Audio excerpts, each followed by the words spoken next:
광대에 탈을 쓴 살인마 33명의 청소년을 유인해 잔혹하게 살해.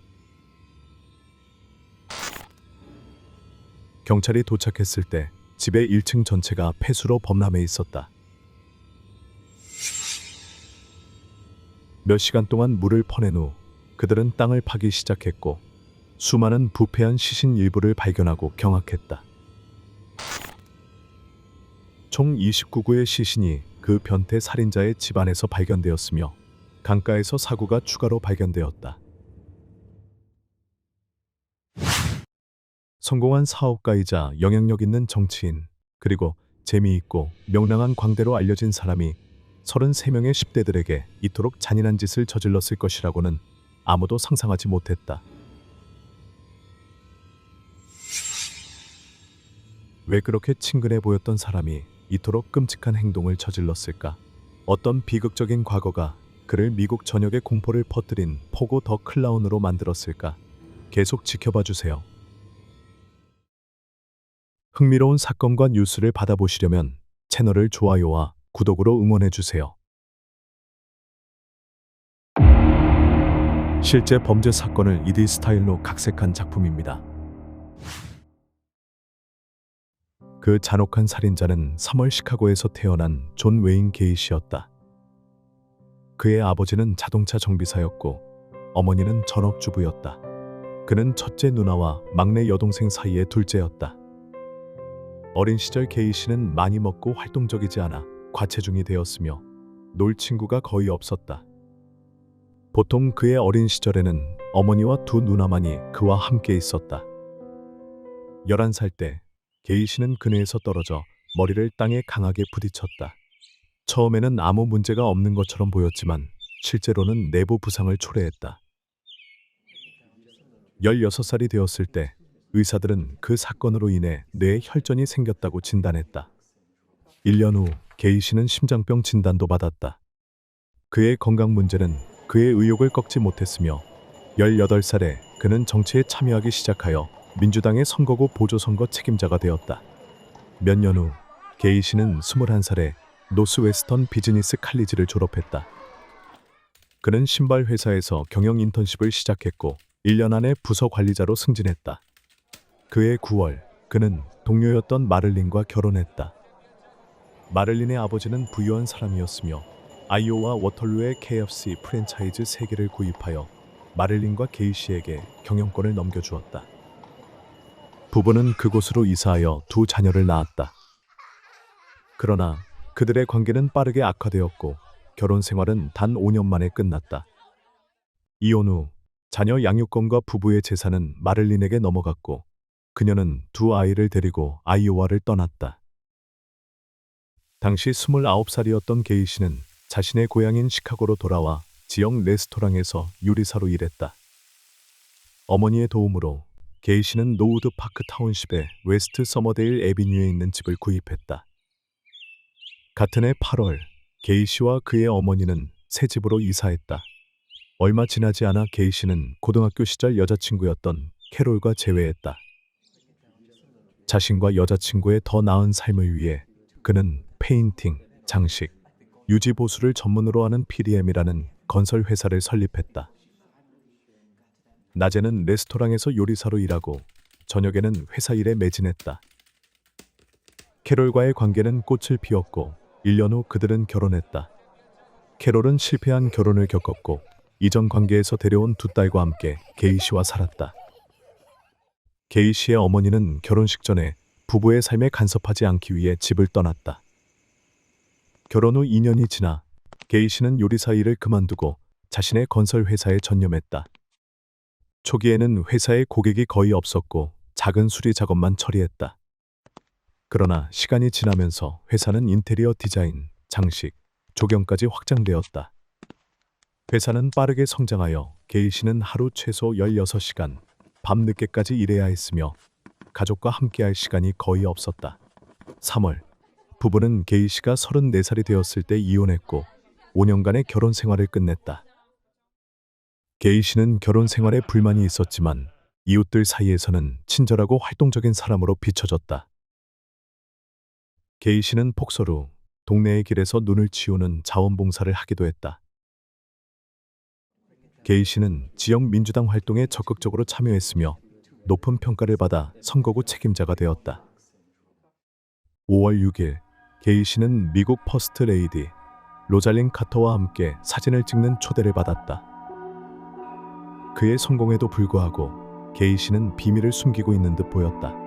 아무도 그의 진정한 모습이나 그가 저지른 끔찍한 일들을 알지 못했다. 모든 것은 그의 12월 11일에 시작되었다. 그날 밤, 시카고 북서쪽 데스플레인스에서 한 여성의 아들이 실종되었다며 경찰에 신고했다. 그녀의 아들 로버트는 15세로 지역 니센 약국에서 아르바이트를 하고 있었다. 그날은 로버트의 생일이어서 어머니는 약국에 데리러 가서 집에서 축하하려고 했다. 그러나 로버트는 어머니에게 약국에서 자신을 만난 한 건설 계약자가 단기 일을 제안했고 약국에서 버는 것의 2배를 받을 수 있다고 말하며 바로 집에 갈 수 없다고 했다. 로버트는 약국 일을 끝낸 후 계약자를 만나 일을 알아보고 그 후에 어머니와 생일을 축하하러 집에 갈 계획이었다. 집에 돌아온 어머니는 밤 11시까지 기다렸지만 로버트는 여전히 돌아오지 않았고 전화도 없었다. 아들의 안전이 걱정된 그녀는 경찰에 도움을 요청했다. 신고를 접수한 경찰은 즉시 조사에 착수하여 약국 주인을 신문했다. 약국 주인은 로버트가 밤 9시경에 약국을 떠났다고 말했다. 그날 저녁, 게이 씨라는 이름의 건설업자가 약국에 와서 일을 논의한 적이 있었으므로 경찰은 그의 조사를 시작했다. 게이 씨는 데스플레인스 동쪽 노리지에 거주하며 지역사회에서 잘 알려진 인물이었다. 또한 그는 광대 클럽의 회원으로 자주 광대 복장을 하고 아이들에게 선물을 나눠주는 활동을 했다. 지역 주민들은 게이 씨가 연기한 광대 캐릭터를 매우 좋아했다. 그러나 게이 씨의 과거에 대한 조사는 모두를 충격에 빠뜨렸으며 그가 범죄 기록과 몇 가지 문제 행동을 가지고 있음을 드러냈다. 조사에 따르면 첫 번째 아내 말린과 결혼 4년차의 게이 씨는 아이오와주 워털루에서 성폭행 혐의로 10년형을 선고받았다. 또한 그는 10대 청소년 2명을 폭행하고 괴롭힌 혐의도 받았다. 이 시기는 그의 첫 번째 아내 말린이 이혼 소송을 제기한 때이기도 했다. 게이 씨의 동성애적 성향은 일찍이 드러났지만 말린은 이를 알지 못했다. 게이 씨는 자신이 관리하던 KFC에서 여러 10대 소년들을 고용했으며 직원들이 술을 마시고 당구를 즐길 수 있는 클럽을 가게 지하에 마련했다. 그는 이 소년들을 성폭행하기 전에 종종 그들에게 술을 잔뜩 마시게 했다. 아나모사 주립교도소에 수감된 동안 게이 씨는 모범수로 간주되었다. 그는 복역 몇 달 만에 수석 요리사로 승진했으며 수감자들의 생활 환경을 개선하는 프로젝트에 적극적으로 참여했다. 게이 씨는 단 18개월만 복역한 뒤 조기 석방되어 시카고로 돌아갔다. 두 번째 아내 캐롤과 재혼한 후 그녀는 게이 씨가 이상한 10대 소년들을 집으로 자주 데려오는 것을 목격하곤 했다. 그녀가 그 이유를 묻자 게이 씨는 자신의 비밀이 들통났음을 깨닫고 이를 숨기지 않게 되었다. 게이 씨는 캐롤에게 자신이 동성애자임을 고백했고 두 사람은 별거 후 결국 이혼했다. 로버트가 실종된 지 이틀째 밤, 2명의 경찰관이 게이 씨의 집에 전화를 걸었다. 게이 씨는 사건 당일 약국에 간 적이 있다고 말했지만 당시 약국에 직원이 2명 있었으며 자신은 로버트를 모른다고 주장했다. 게이 씨는 로버트에게 건설 현장에서의 일을 제안한 적이 없으며 단지 약국에 수리가 필요한지 알아보러 갔다고 주장했다. 경찰이 게이 씨에게 조사를 위해 경찰서로 올 것을 요청하자 그는 삼촌이 방금 돌아가셨다며 나중에 오겠다고 말했다. 다음 날 오전 3시 20분 게이 씨는 경찰서에 나타났는데 온몸과 차 밑부분이 진흙으로 뒤덮여 있었다. 게이 씨는 교통사고를 당했다고 설명했고 이는 나중에 확인되었다. 경찰의 신문에 직면한 게이 씨는 실종 사건과 관련된 모든 혐의를 부인하며 로버트에게 이를 제안한 적이 없다고 강조했다. 신문 도중 경찰은 게이 씨의 집을 수색할 영장을 발부받았다. 경찰은 곧바로 게이시의 웨스트 서머데일 애비뉴 주거지로 출동했다. 경찰은 게이시의 집에서 서랍 속에 있던 경찰 배지와 총 등 몇 가지 수상한 물건을 발견했다. 욕실에서는 카메라, 수갑, 그리고 동성애 관련 내용이 담긴 책 몇 권을 발견했다. 옷장에서는 게이시의 사이즈가 아닌 남성용 속옷이 발견되었다. 방 쓰레기통에서 경찰은 니센 약국의 영수증과 91cm 길이의 나일론 로프도 발견했다. 경찰은 게이시의 차와 그의 건설 회사 PDM의 모든 차량을 압수하기로 결정했다. 동시에 두 팀의 경찰관을 배치하여 게이시를 지속적으로 감시하며 더 많은 증거를 수집했다. 로버트가 실종된 지 나흘째 되던 날, 경찰은 1년 전 그레고리라는 사람이 실종되었다는 증언을 받았다. 같은 해, 게이시를 위해 일했던 찰스라는 남자가 일리노이 강에서 익사한 채 발견되었다. 목격자는 두 사건 모두 살인 사건일 가능성이 높으며 게이시와 연관이 있을 것이라고 의심했다. 다음 날, 제프리라는 남자가 경찰에 신고하며 게이시가 자신을 차에 태운 뒤 공격하고 고문한 후 링컨 공원에 버렸다고 밝혔다. 경찰이 24시간 내내 게이시를 감시하고 있었음에도 그는 침착했고 심지어 경찰들을 식사와 술자리에 초대하기도 했다. 로버트가 실종된 지 8째 날 오후, 게이시는 변호사 사무실로 가서 데스플레인스 경찰을 상대로 감시를 중단하라는 소송을 제기하며 75만 달러의 손해배상을 요구했다. 같은 날, 경찰은 게이시의 집에서 발견된 니센 약국 영수증과 관련해 로버트의 동료였던 킴벌리로부터 정보를 얻었다. 로버트가 약국을 떠나 건설업자를 만나러 가겠다고 했을 때 킴벌리는 자신의 재킷을 로버트에게 빌려주었다. 이는 로버트가 실종되기 전에 게이시와 함께 있었음을 나타내며 게이시의 초기 진술과 정면으로 배치되었다. 또한 게이시에게서 차를 구입한 로시라는 남자는 지난 여름 게이시가 자신에게 집 지하실로 가서 10개의 생석회를 뿌리라고 부탁했다고 밝혔다. 이를 알게 된 경찰은 이전 수색에서 지하실을 간과했음을 깨닫고 의심을 품었다. 따라서 경찰은 즉시 법원에 두 번째 수색영장을 요청했다.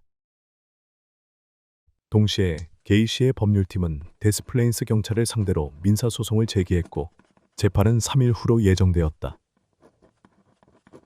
다음 날, 경찰이 로시를 추가로 신문한 결과 게이시가 로버트의 시신을 집 바닥 아래 숨겼을 가능성을 제기했다. 체포가 임박했음을 느낀 게이시는 여러 친구들을 찾아가 작별 인사를 나누며 그들을 꼭 껴안았다. 술에 취한 게이시는 친구들에게 자신이 피해자들의 시신을 집 아래에 묻었고 5구의 시신은 강에 버렸다고 고백했다. 다음 날, 게이시는 또 다른 친구의 집을 방문해 그를 꼭 껴안으며 눈물로 자신이 30명을 살해했다고 인정했다. 그것이 게이시의 마지막 자유의 날이었다. 게이시가 친구들에게 모든 것을 고백한 후 자살할 것을 우려한 경찰은 즉시 그를 체포했다. 이후 경찰은 게이시의 집으로 가서 지하실이 폐수로 범람된 것을 발견했다. 물을 퍼낸 후 경찰은 땅을 파기 시작했고 몇 분 만에 부패한 인간의 유해를 발견했다. 부패 정도가 심각하여 유해가 로버트의 것일 가능성은 배제되었다. 경찰은 이어서 다른 피해자들의 것으로 보이는 3개의 두개골을 발견했다. 체포된 지 이틀째 되던 날, 게이시는 약 30명의 젊은 남성을 살해했다고 자백했다. 게이시는 대부분의 피해자가 기차역이나 시카고 거리에서 발견된 떠돌이들이었다고 설명했다. 그는 고임금을 제한하는 등의 방법으로 그들을 자신의 차에 태웠다. 게이시는 피해자들을 강제로 억압한 뒤 구속했다. 그는 피해자들에게 수갑을 채우고 성폭행하고 고문했다. 결국 그는 밧줄로 피해자들을 목졸라 죽였다. 게이시는 다른 사람을 고문하고 살해하는 것이 자신에게 흥분과 쾌감을 준다고 인정했다. 자백 후 경찰은 게이시의 집을 일주일간 발굴했으며 추가 유해를 발견하여 발견된 시신의 총수를 27구로 늘렸다. 이 중 26구는 침실, 거실, 부엌, 화장실 바닥 아래에서 발견되었고 한 구는 차고에서 발견되었다. 게이 씨는 희생자들을 땅에 묻고 종종 생석회를 뿌려 부패를 가속화했다. 그는 자신의 집 아래 묻힌 시신의 정확한 수를 기억할 수 없었다.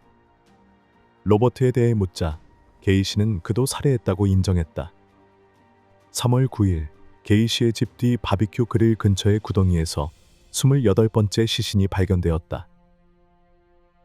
7일 후 29번째 시신이 식당 바닥 아래에서 발견되었다. 또한 경찰은 데스플레인스 강에서 시신 3구를 추가로 발견했다. 생명공학 기술을 활용해 경찰은 32구의 시신을 신원 확인했다. 확인된 피해자들 중 가장 어린 나이는 14세였으며 가장 나이가 많은 피해자는 21세였다. 아직 신원이 확인되지 않은 5명의 피해자는 14세에서 30세 사이로 추정되었다.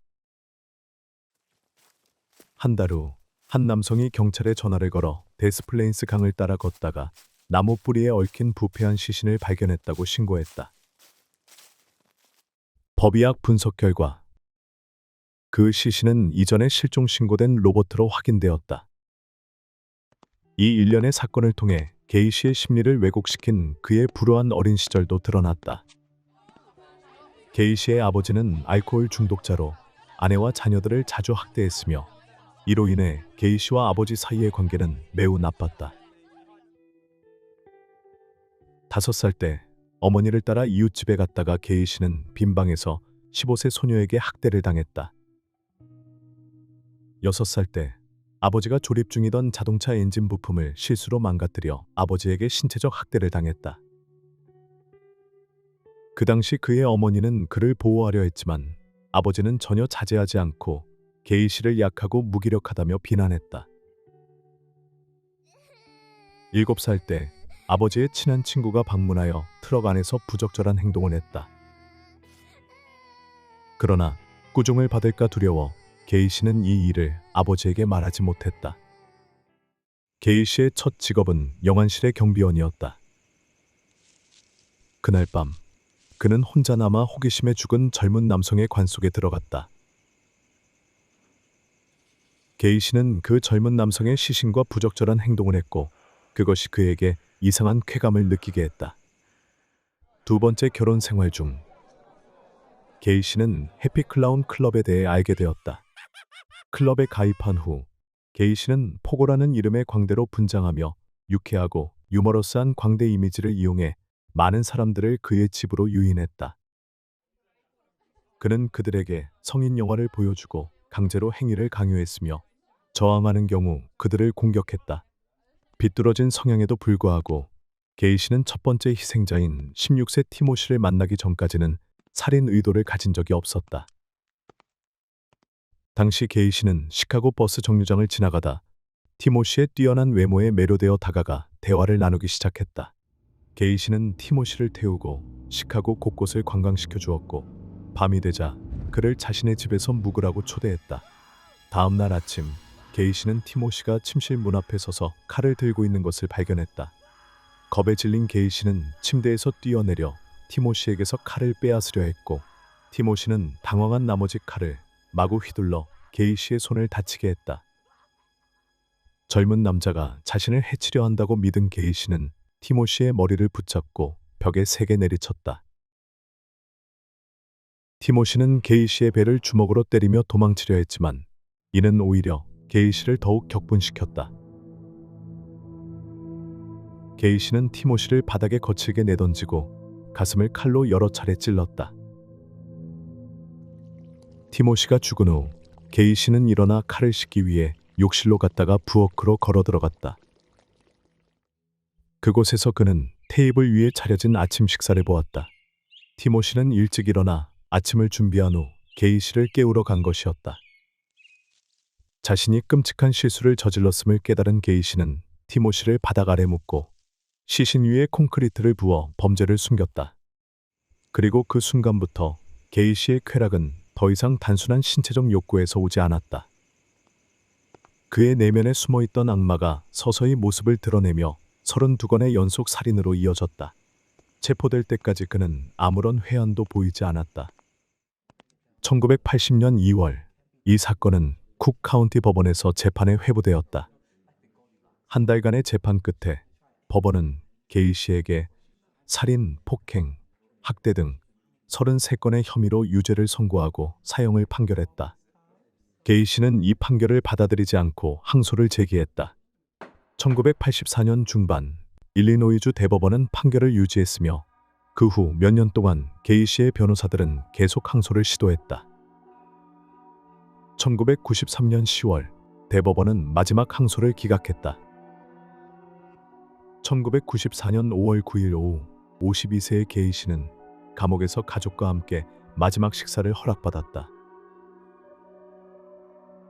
다음 날 아침 가톨릭 신부의 기도 아래 게이시는 독극물 주사로 처형되었다.